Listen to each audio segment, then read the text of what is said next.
I want people to see the Scriptures come alive, and if I could paint a picture with them, that's what I would want to be most known for, ever, right?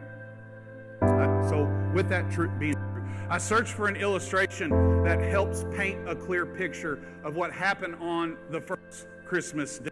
And what I found was a 16th century Danish theologian named Søren Kierkegaard, who wrote a parable titled "The King and the Maiden," that I found helpful, and I want to share with you guys. And if you guys don't listen to anything else I say this morning, I've prayed that this be the one thing you hear. So I'm going to read it to you, okay? You guys ready? The king was like no other king. Every statesman trembled before his power.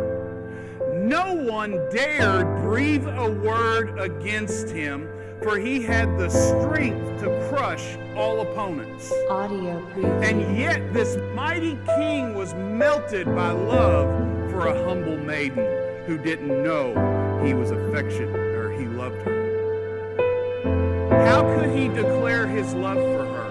In an odd sort of way, his very kingliness tied his hands.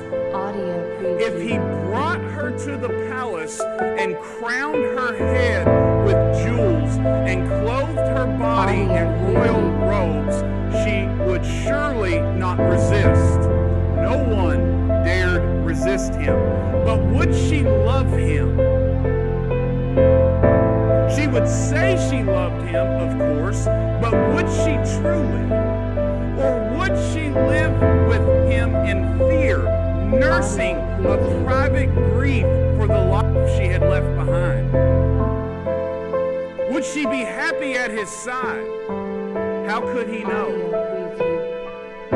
If he rode to her forest cottage in his royal carriage with an armed escort, waving bright banners, that too would overwhelm her.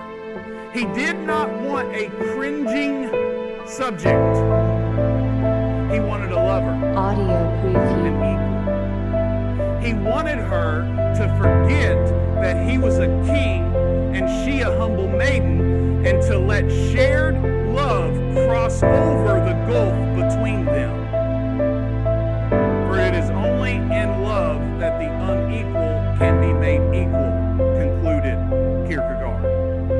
The king, convinced he could not elevate the maiden without crushing her freedom, resolved to descend.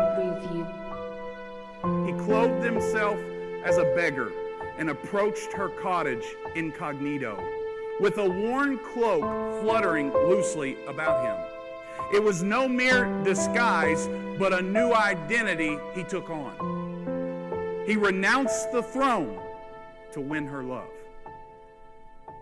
Man, that's a beautiful illustration of the Incarnation.